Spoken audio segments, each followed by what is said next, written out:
Yes. Thank you very much for coming, Your Grace. I'm going to do a very small amount of admin first.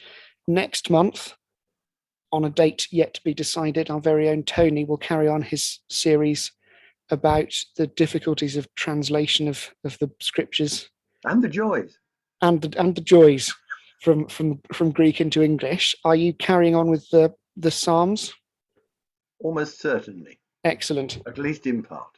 We will find a date for that, and that will happen when it happens. Welcome and thank you to Bishop Raphael. We're very pleased to have you here. I heard you speaking in the lecture series that Father Niffon organises when he spoke about Father John Maitland-Moyer, and I decided then that I was going to pursue you across the internet. And thank you. And bully you into attending. So thank you very much indeed. No, you didn't bully me. You were very kind in your emails. Well, I'm manipulative. It's very skillful what I do. And if you so much the better. I shall hand straight over to you, Your Grace. Thank you. Thank you very much, Reader. Botolf, yes? Is that your ecclesiastical name? Yes. And all of you, yeah. Father Kirill. I thought of saying a few words about Saint Raphael, Nicholas, and Irene. Because it is the lives of these saints are very relevant to Easter, to Pascha. We've just celebrated their feast on Tuesday of the renewal week, but also because it is an easy subject for me, because I am related to the events. I was baptized in the monastery, and my name is my baptismal name. Archbishop Gregorius blessed me to keep my original name and at my ordination, but also because people that I know, people who are related to me, were involved in these astonishing events that unfolded on the island of Lesbos, where I come from as well, mainly from 1959 to the early 60s. You might have heard of the famous, well-known in any case, Byzantine iconographer, Photios Kondoglou. Photios Kondoglou is the iconographer who, at least in the Greek-speaking Orthodox world, brought back the appreciation of the ecclesiastical iconography, the ecclesiastical art. He himself was closely associated with Leonid Uspensky. So those two are the main figures that brought Orthodox iconography back to the church life. So Photios Kondoglou said that this synaxarion, this life, the life of Saint Raphael and Nicholas and Irene, is a synaxarion that no one can ever dispute, no one can doubt for its authenticity. And if you haven't heard it, if you haven't read about it, you will realize it in the course of this talk, that it is an astonishing evidence of the resurrection, if the resurrection needs one. Just as Sunday of Thomas was an event that served to strengthen the faith of the church in the resurrection, so is the lives of the saints, but especially the life of Saint Raphael, Nicholas, and Irene, as you will see. The events, the sequence of events cannot be doubted. Make the reality of the which the church proclaims indisputable, if I may say so. If you allow me to share screen, I'll show you some pictures which will help. If you can make me co-host.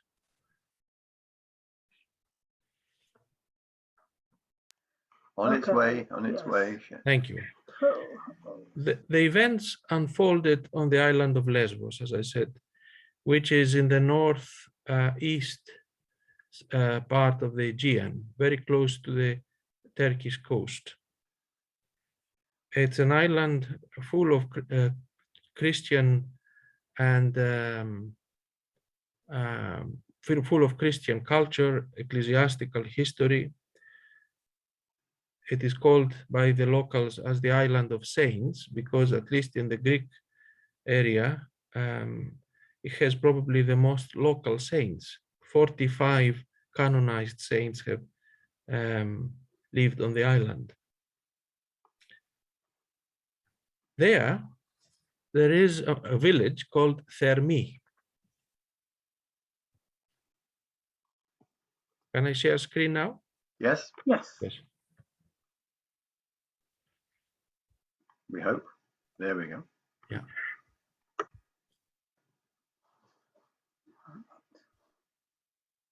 This is the icon of the saints, painted by Photios Kondoglou, almost as the events were unfolding and following descriptions of eyewitnesses of the saints, people who saw them in visions, apparitions, in day life, or in their dreams.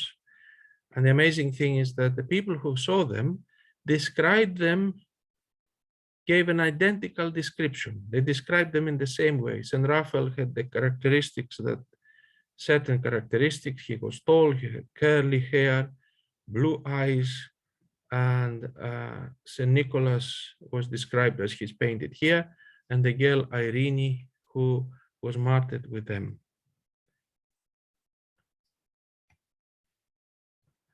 So this all happened, their lives unfolded in the late 15th century in Byzantine Empire.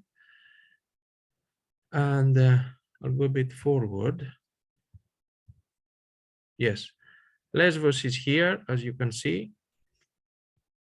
Oh, sorry. In the red. And on the southern east part of the island, southeastern part of the island, there is the village, this village called Thermi. This is the harbor of the village. And in the village, outside the village, within this massive olive grove, there is a hill which was called Karies, which means chestnut trees. Also, interestingly, the hill had another two names, Kalogeros, which means monk, or Eniftos, which comes from the same root as Nipsis, Niptic theology, Nipsis, that is watchfulness, a term used in our theology. And the reason for that was that, according to some tradition, monks from the Holy Mountain, from the area of Karies, which is the capital of the island, of the Holy Mountain, also called Karies, like the chestnut trees, migrated to the island of Lesbos. Also, it was called Eniftos, Nipsis, the place for watchfulness, for niptic prayer, because hesychasts, certainly disciples of St. Gregory Palamas, migrated to Lesbos and to some other islands on the Aegean, and they brought the hesychastic tradition, the prayer of the heart, the prayer of the watchfulness of our hesychastic tradition to those islands. Also, it was called the monk. Why? Because often locals, especially shepherds who were minding their sheep around there, they saw a monk walking about the ruins of an ancient Byzantine church, which was on the top of the hill. So people often called him the kind ghost. And they grew so accustomed to it that older farmers and shepherds would tell the young ones, don't be afraid if you see the monk. He just lives here for centuries and he visits the place. And he's good. He's probably a saint, but we don't know who he is. There was also another interesting tradition. Villagers from Thermi, from the village, they would go up to the hill of Kalogeros every Tuesday of the renewal week, of Bright Week, and serve the divine liturgy in the open air. The priest would put the antimension over a large slab of ancient of marble, which came from the original church, and he would serve the liturgy in the open, and then they would have a meal and a festival, a feast. They didn't know why they had this tradition, but they kept it very faithfully every Tuesday of Easter for centuries. There was also something else quite extraordinary. In the village, there was a house, a mansion house, which belonged to a local Turkish ruler who was called Hassan. We're talking now before 1912, while still Lesbos was part of the Ottoman Empire. So the Turkish ruler had to leave his house at some point in a hurry because his wife complained that often, especially in the evenings, a Greek Orthodox, as he called it, a clergyman, would come into her house through closed doors and cense the house with incense, fully vested. So they thought that there was some kind of magic that the Greeks had worked so that they would oust them from there. And since they couldn't do anything else, they just left the house. Later on in 1922, when there was the expulsion of Christians from Turkey after the Turkish-Greek War, as you know, millions of Christians, Greeks, Syrians, and others had to be displaced. They were displaced, and many came to this island. A very devout family was amongst them. Several families were housed in this house, which belonged formerly to the Turkish ruler. They heard from the Turks that this house is, that there was a ghost in the house. So they should be prepared. And sure enough, the refugees, very soon, they saw the clergyman coming and censing the house. But they themselves, being devout Christians, they realized that this is probably a saint, a martyr. And there was a great fragrance filling the house. So they asked him who he was. And eventually they had a conversation. And the saint said to them that he appeared later on a vision to someone and said that God sent them to cense the house because the Turkish ruler had used stones from the ruined church up the hill to build his house. That's a good lesson for us. Shows how holy even the stones of the consecrated churches are.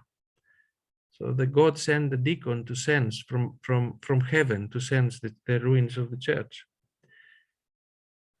The family, one of the families was called Maragu.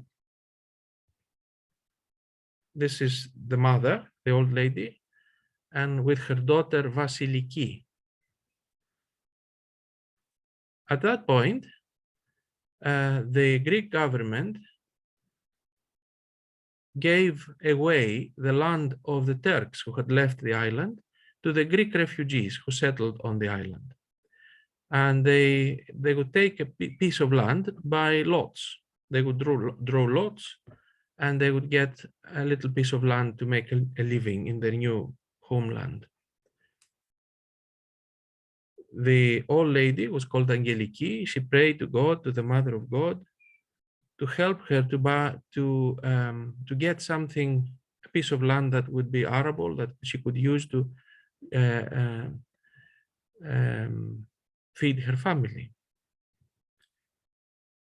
Her deceased uncle appeared in her dream and said to her, "It is the will of the Mother of God that you would get this piece of land, a certain piece of land, which she actually wanted." And indeed, this is what happened. It fell on her to take this piece of land. Why? Later on, the development of events will show why. Her daughter and her husband, that's them here, very devout people, having learned that there was this ruined church in the field. Actually, they inherited the field that had the ruined church inside it. They decided to rebuild a little chapel in honor of the Mother of God. And they hired a builder to build the chapel. The builder went there and started digging. And this is how the events take a dramatic turn. As he was building for the foundations, he found a slab which looked like an ancient altar. He lifted it carefully, and he realized that underneath there was a hole like a well. He saw that there was a marble pillar which was supporting the slab, like the early Christian holy tables. You must have seen them. Often they have a single pillar holding them. But he was curious to see where this pillar was ending.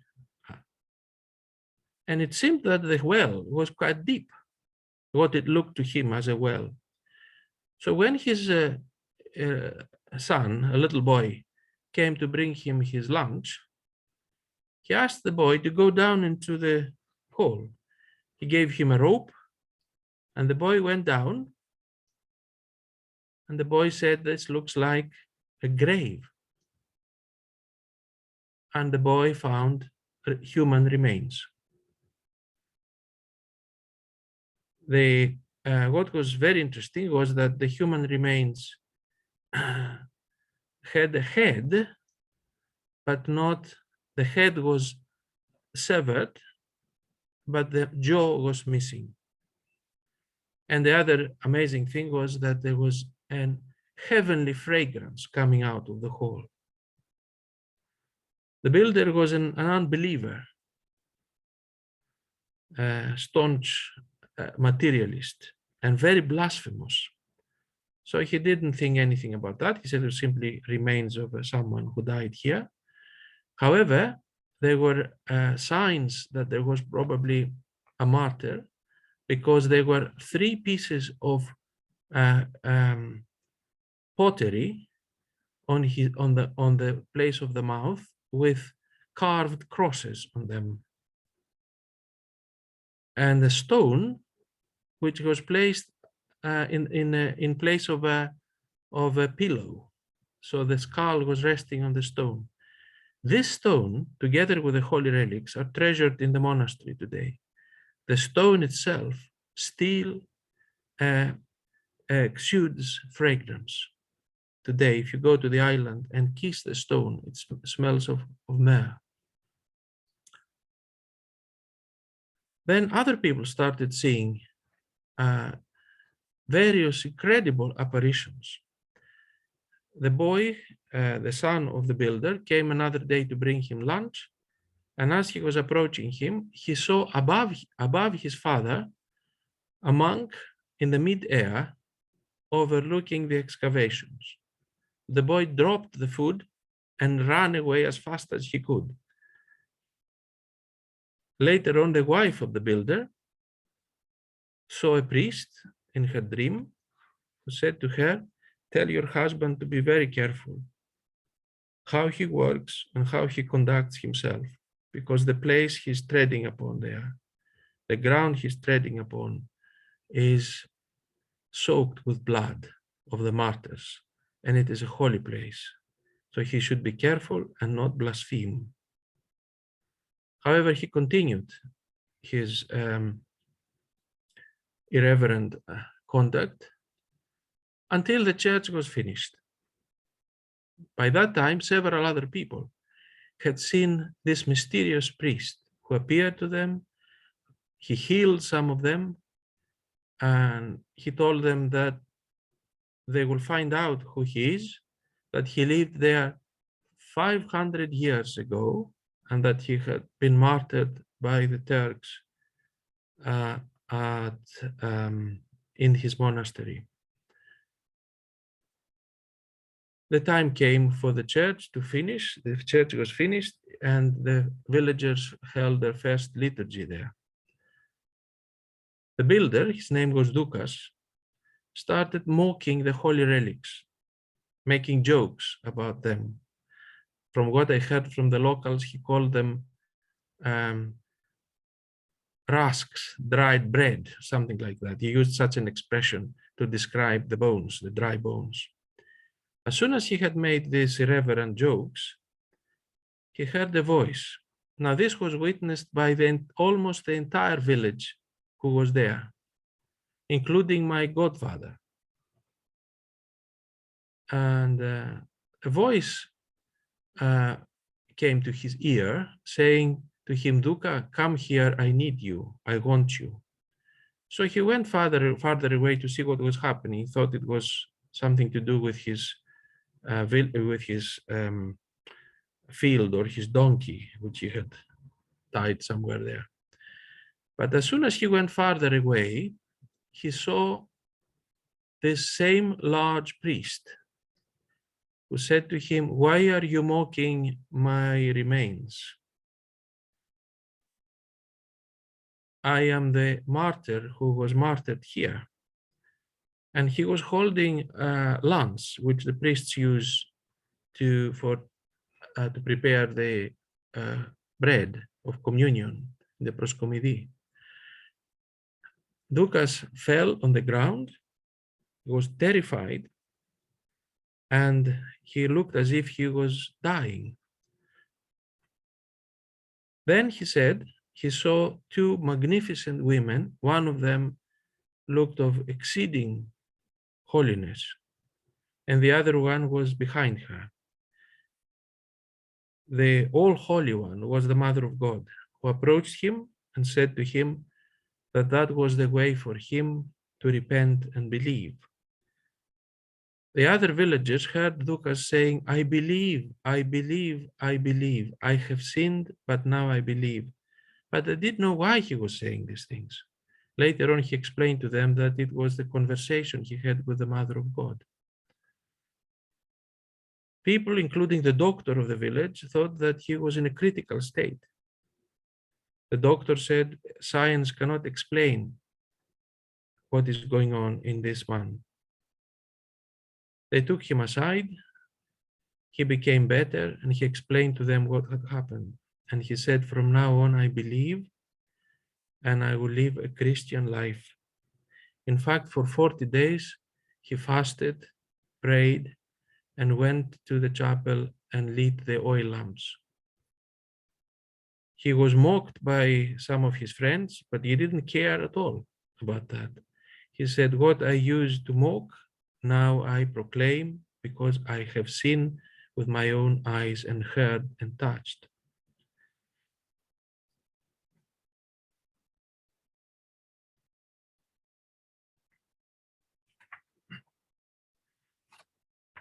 Many things happened ever since, and these events became very well known over the island. And the islanders were divided. Some were saying that all these are delirious dreams of some people who have such disposition. Others believed. Saint Raphael appeared to people and said to them, don't worry about the irony and the sarcasm and the mocking of the non-believers. The events will shut their mouths. So he said to them that if they pray and are patient, they will discover the relics of other martyrs in the location where he would show them. And that will make anyone stop doubting. In the meantime, Saint Raphael appeared to people. One of them was my godmother and several other people I have met. In fact, I tried to go and interview some of them while they were still alive. And their witnesses were astonishing. They were humble people. And what they were saying made perfect sense in the sense of Orthodox doctrine and Orthodox practice. For instance, they were describing Saint Raphael's vestments.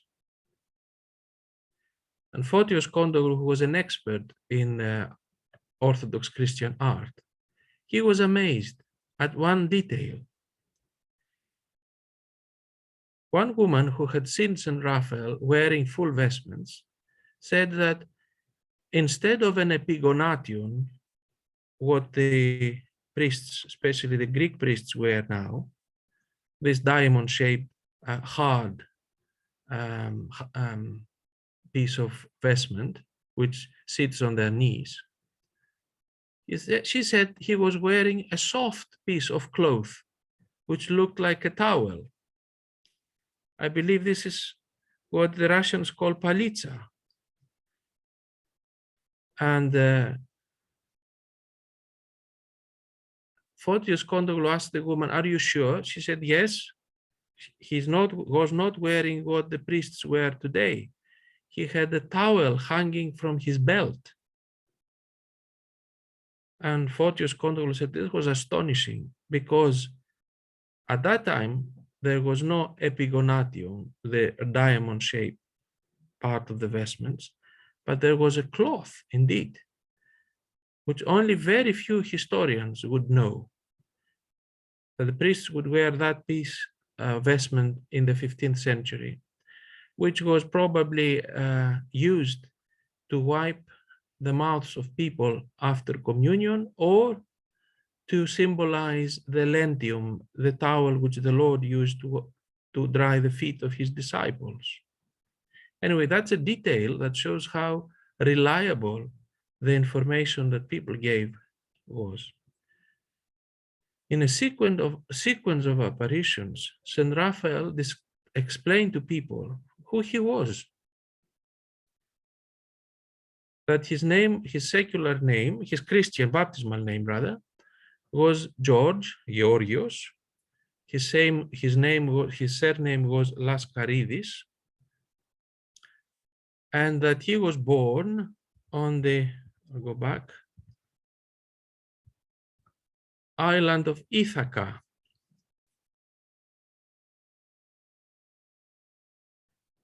which is here. Lesbos is here, but Ithaca is one of the Ionian islands, is here. And he said to them that later on, when he grew up, he became an army officer of the Byzantine Empire, the Eastern Roman Empire, and that he was stationed in Thessaloniki. And later on, he also served in Mistra, in the Peloponnese, here. This is the ruins, the remnants of the ancient Byzantine city of Mistra, which is in near Sparta. And there, Saint Raphael said, he met the Duke of Mistra, which was then Constantine Paleologos, the then emperor, last emperor of the Byzantine Empire, and they became friends. Later on, Saint Raphael became a monk and was ordained a priest, and he became an archimandrite. He received a very good theological learning, education, and the emperor invited him to serve in Constantinople, and Saint Raphael became the chancellor to the patriarch. Now, we're talking about the second half of the 15th century, and I'm sure you know that that was a time of great activity between East and West. There were many efforts for reunion between the Latin West, as it's often called, and the Orthodox East. You probably have heard of the pseudo-union, the Council of the Pseudo-Union in Ferrara and Florence in 1439. There was another synod in Lyon. And there was a small meeting which happened in France, where Saint Raphael was sent to lead the Orthodox delegation. Now, he revealed this in a dream to a local woman who, poor thing, had very little education, so she couldn't remember the French name of the town. Saint Raphael said to her, "It is Morlaix, Morlaix." And the next day, the woman, when she woke up, she had forgotten. The following night, Saint Raphael appeared to her again and said, "Write it down so that you don't forget, because this has to go into the life that you will eventually publish." Historians had a look at it, and they found out that in this little town in France, in Brittany actually, it's in Brittany, there was indeed a meeting between Orthodox and Latin theologians at exactly the time Saint Raphael was living and describing.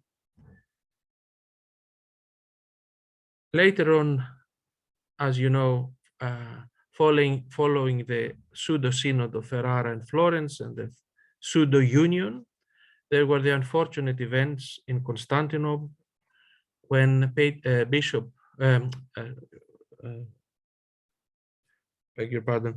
the Emperor Constantine Palaeologos, hoping that he would receive help from Rome, from the Pope of Rome, and in the face of the siege by the Turks, in this desperate hope that he would receive some help from the West, he pressurized the Christian, the ecclesiastical authorities to concelebrate with the Latins and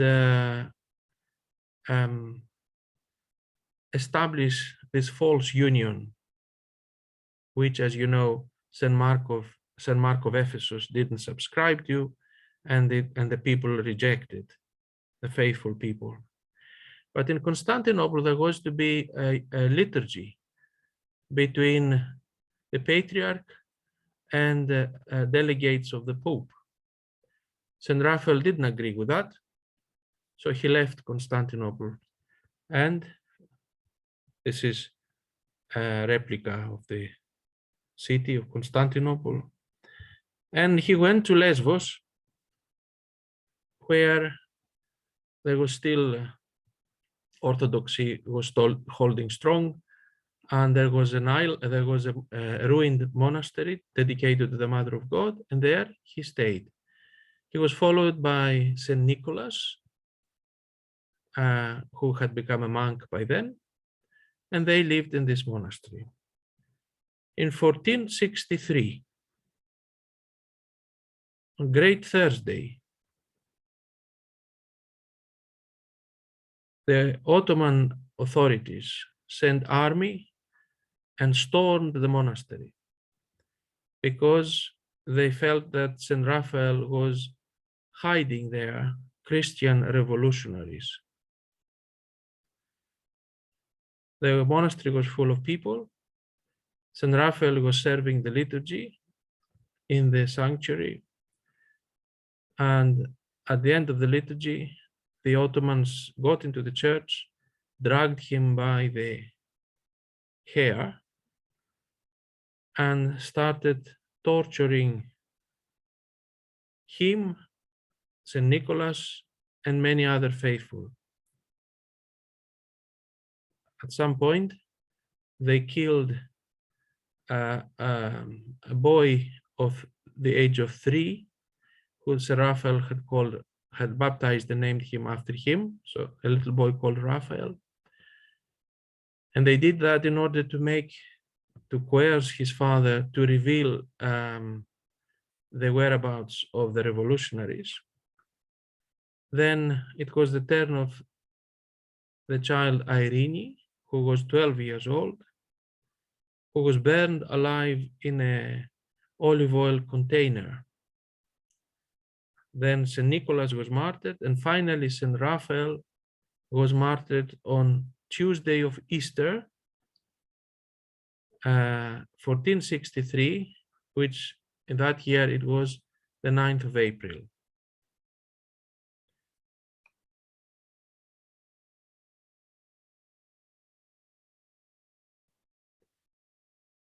This is Thermi, as I've showed you before. These are the people who saw the first visions. And this is, it's not a very good photograph, but this is where the ruined church was on the hill of Caries. Saint Raphael remained relatively unknown for 500 years, but by God's grace, God made him known, he revealed him in the 20th century, so that people's faith is strengthened, and people believe in the resurrection, in the life after death, as our church describes it and proclaims it, and that the saints, God is wonderful in his saints, and that the saints are the best, most beautiful product of the church. So the excavations continued, now under the supervision of the local archaeological department. Archaeological findings were unearthed, and they all were dated exactly back at the time when Saint Raphael lived, late 15th century, including those two lead seals, lead stamps, which were all of the Paleologian era of the Byzantine Empire, the Mother of God and Archangel Michael.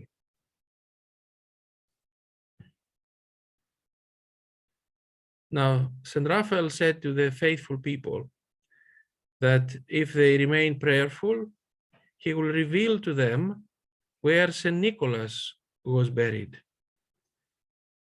There were heated discussions in the village and in the whole island. They said that these people are deluded.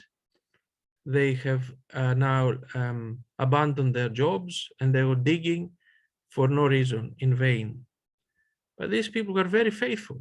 They were fasting and praying, and they said, Saint Raphael said so, we will find it.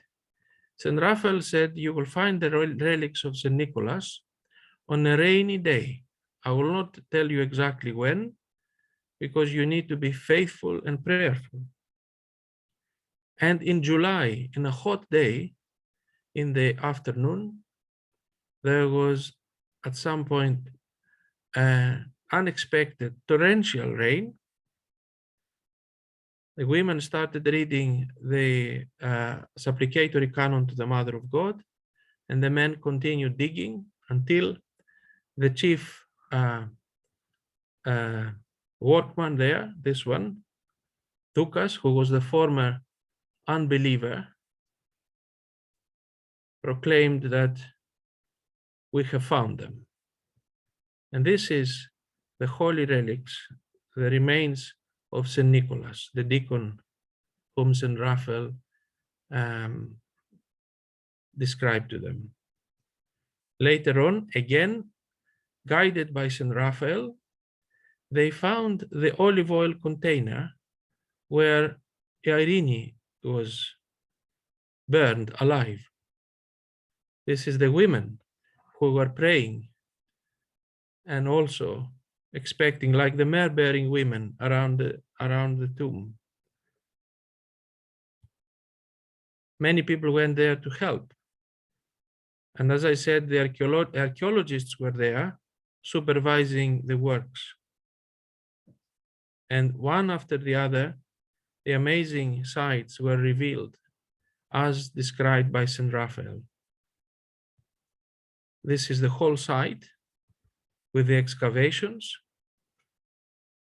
None of these things were obvious before, but by faith and following the saint, the people unearthed all these treasures.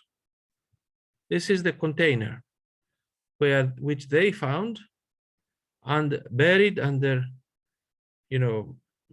layers of earth with the holy relics of a 12-year-old girl, burned, exactly as Saint Raphael had told a couple of years ago, couple of years earlier, to this simple, devout people. And this attracted, all these events attracted very many pious people. The metropolitan of Mytilene, of the capital of the island, was very cautious. He himself thought that this was just tales, idle talk, idle tales of village women, until he himself saw Saint Raphael and was terrified, and he ran to sign the documents of permission for a monastery to start and for the process of canonization to begin. This is the monastery which was built. It's a convent on this holy site, and it's a thriving community which attracts many pilgrims from around the world.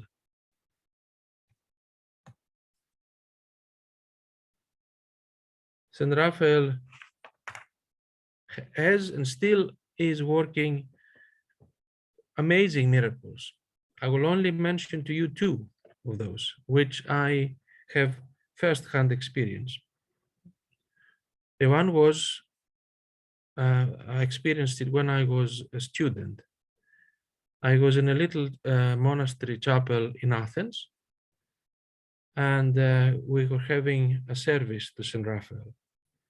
There, a student came with great devotion, great piety, venerated the holy relics of Saint Raphael, gave his thanks.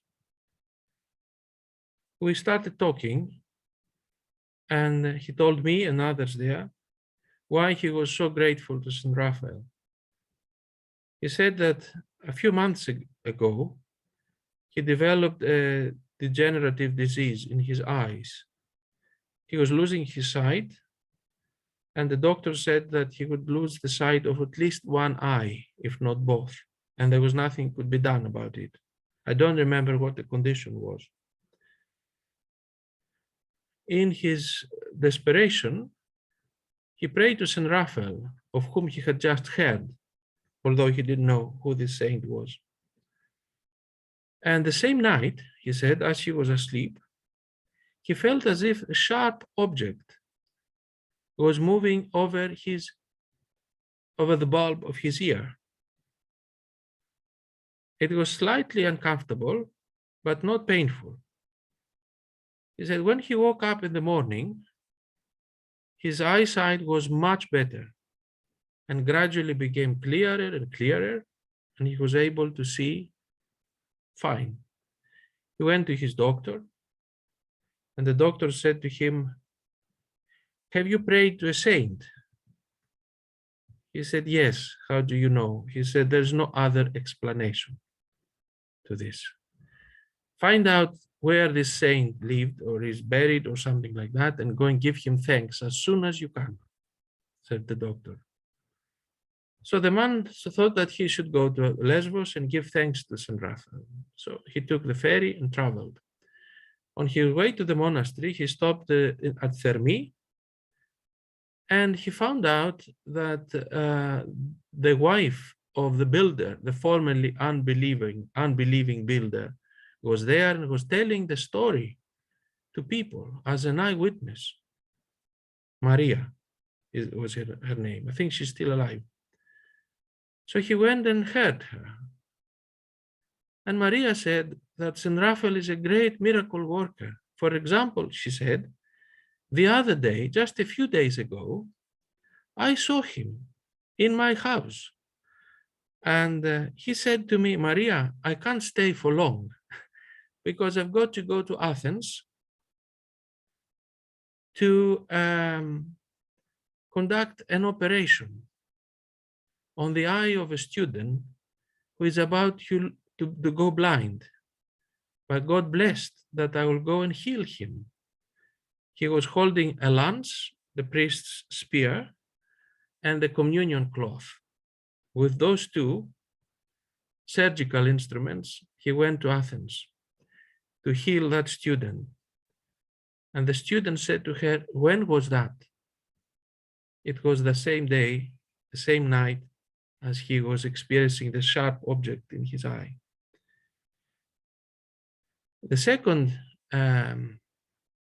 miracle that came to my own knowledge was happened when I was at high school.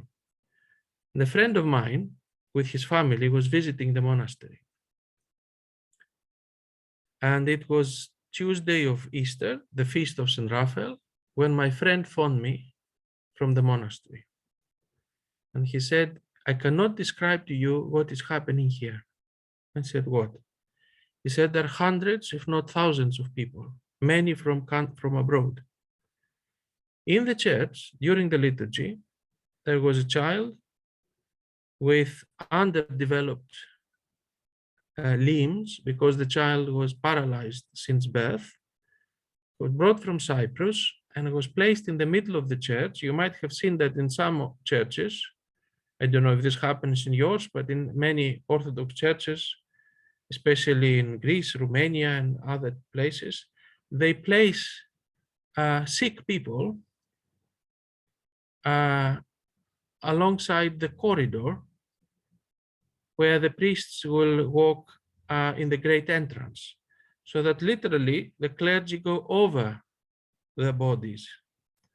They step over their bodies, and people believe that they receive healing grace from the gifts. So the child lay across the corridor, and the priests went over him on the way to the sanctuary. But what happened after that was extraordinary. The priests continued their way to the sanctuary, but the boy rose and stood up and followed them, followed the great procession, the great entrance. The priests were not aware of this because they couldn't see him, but they only heard people screaming and shouting out of jubilation and movement. The mother fainted, in fact. So the child went as far as the holy doors, did not enter the sanctuary, but turned to the saints and thanked them. And this was recorded, a great miracle that happened to this Cypriot family. And it was reported to me almost live from the monastery. They phoned me and they told me that. I find the feast of Saint Raphael especially joyful because it always happens on the feast on 3 days after Easter, after Pascha, 2 days actually. And as we sing Christ is risen, and we remind ourselves of Christ's victory over death, we see in front of us the evidence of this victory. The saints who tell us that worship continues in paradise, and that these are actually the words of Saint Raphael, what the church teaches about the resurrection and paradise is true, and we leave them here. In fact, they sang some of the songs that we sing in the church, and the villagers asked them, but do you sing the same songs as we do here? And they said, yes. I will stop here and maybe we could discuss it further if you like. I try to share with you not a very historical account of what happened in the life of Saint Raphael, but what it has come to my own knowledge as someone who lived on this island. Mm. Wow.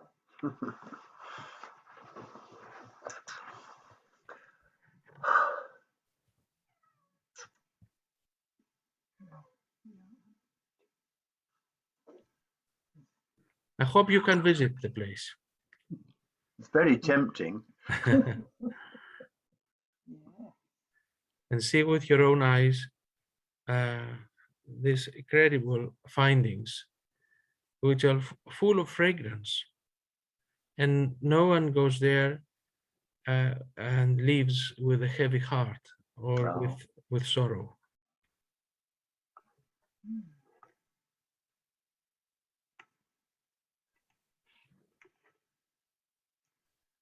So there are many visitors now. Yes, very many visitors.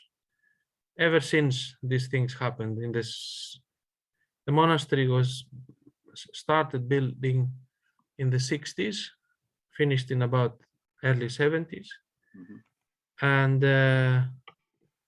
it has been one of Greece's, at least, greatest places of pilgrimage. Oh. If we want to classify them, put them hierarchically, it will be Holy Mountain, the island of Tinos, and then it's Saint Raphael. And the community in the monastery, you see, they're nuns, sisters. They're sisters.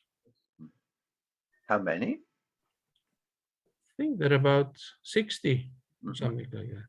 Mm.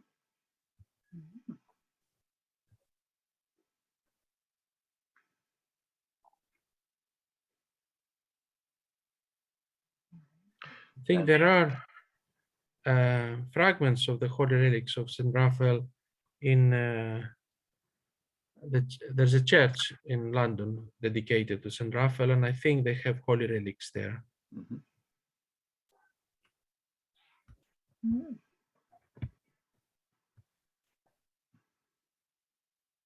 So where do people stay when they go to visit then? The nuns are very hospitable. They have a guest house Mhm. with very, very basic equipment, Mhm. but they're very happy for people to stay there. Mhm. But if someone wants something more comfortable, there are very nice hotels around the area there. People can find out.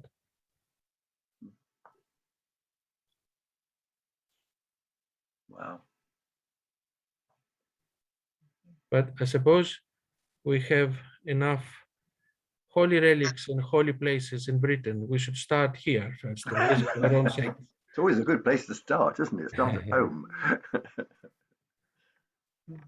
Yes, we have more relics than we think. Yeah. Despite the best efforts of the iconoclasts to dispose of them. Yeah. Yes. I keep thinking that one day we ought to go down to Whitchurch in Devon, which has the relics of St. Gwen, who is a great healer. Dorset, Dorset, yeah. Whitchurch Canonicorum. Yeah. Been there. Yes. We're very blessed here to have a little particle of the holy relics of St. Cuthbert, Ah, excellent. which was given to us from a hieromonk who was formerly Anglican priest Yes. and managed to get it from the cathedral from when they opened the grave in the 19th century. Yes. That's how it originates, where Yes. it originates. Wow. That's in Durham, isn't it? In Durham, yes. Yes, I've been to Mm. his shrine in Durham.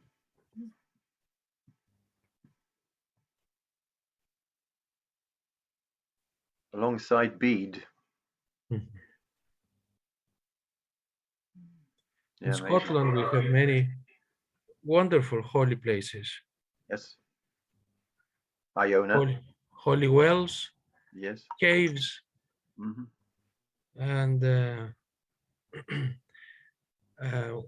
Farther down outside Edinburgh, just out the outskirts of Edinburgh, we have the tomb of Saint Ridwana, Oh, a local saint of Edinburgh, who came originally was called Tryphena. mm-hmm. She came from Asia Minor, and she was a great healer of eye diseases. Mm-hmm.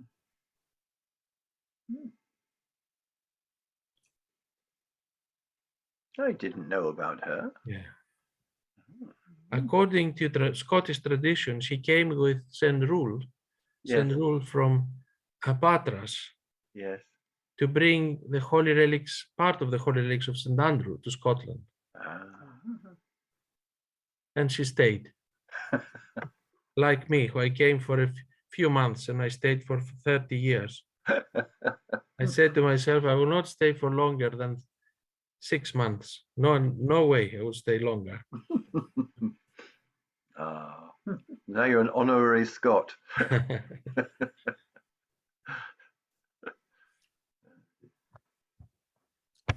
Thank you very much for Sorry, telling us. my internet connection keeps dipping. I think I might be dropping in and out.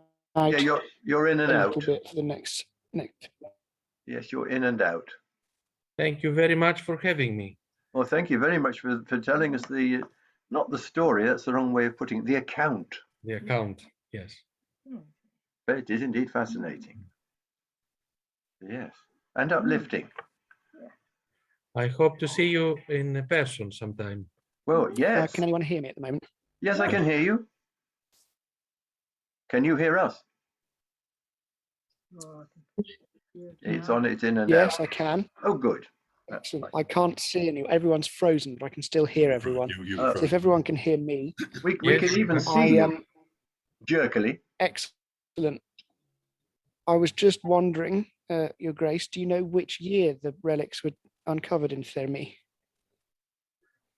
1959. Mm-hmm. Wow.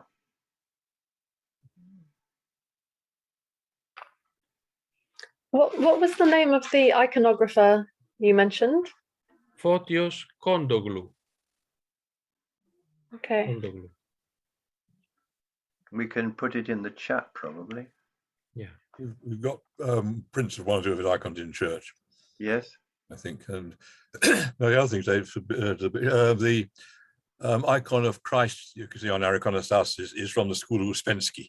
Yeah. Yes. In Paris. And our former priest's wife Claudia trained as an iconographer in the tradition of Uspensky. Yes. The Father John Bear's mother. Father John Bear's mother? Yes. Yes, I've just had a text from Claudia actually to say that she's got computer trouble, which is why she's not here. Yes, Claudia is Father John Bear's mother. He emailed me yesterday to say that he was going to see his mother on Thursday, so That's he's right, coming to you. Yes, he is. He's coming down for the weekend. Yes. Family gathering. Yeah. With his brother and sister. But not the Hieromonk brother, is it? Yes. We think Is so. he Yes. coming? Yes. He's expected. Yes. Expected. Yes. Father Evdokimos, I That's think. right. Yes. Well, I hope to meet him. Ah, yes. We might have a job to give him in Scotland. We are very blessed that now we have given 20 acres of land in the Scottish Highlands to start a monastery. Oh, where? In the estate of a Greek Orthodox family who have Greek and Scottish origin. So the founder was called Yanis MacTaggart. Wonderful. How does that sound to you? Excellent. Yes. Yanis MacTaggart, John MacTaggart, was a very, very devout man. And his dream was to dedicate, to give part of his estate to be used as a monastery. And now his son was a wonderful man and very kind to us. And Mr. MacTaggart's, John MacTaggart's widow, they very happily gave the Archbishop, the Archdiocese, the land. Oh, wow. Which it's north of Inverness, on Yes. the way, if you've been to that area. Yes. It's past Cromarty, Yes. on the way to Wick, Yes. and it's a place called Alness. Ulness. Yeah. I think Caithness, I think. Yeah. Yeah. Well, that's nice and remote. Yeah. Yeah. Do you know that MacTaggart, the name MacTaggart, means son of a priest? That's correct. Yes, I was told very recently. Yeah. So we hope now we are doing the feasibility study to see if that's possible. We'll see if it's possible to start the monastery there. That would be wonderful. It would be wonderful. The Archbishop wants to have a monastery in Scotland, a male monastery, and a female monastery in England, as well as obviously having the Essex monastery. But we need a couple more monastic communities. We do. And we might attract Father Evdokimos and have both bears in Scotland. It'd be the first time there's been bears in Scotland since the Middle Ages, I think. Yes, having both bears would be a wonderful thing. A wonderful thing for us, actually. Father John, I'll stop the recording here.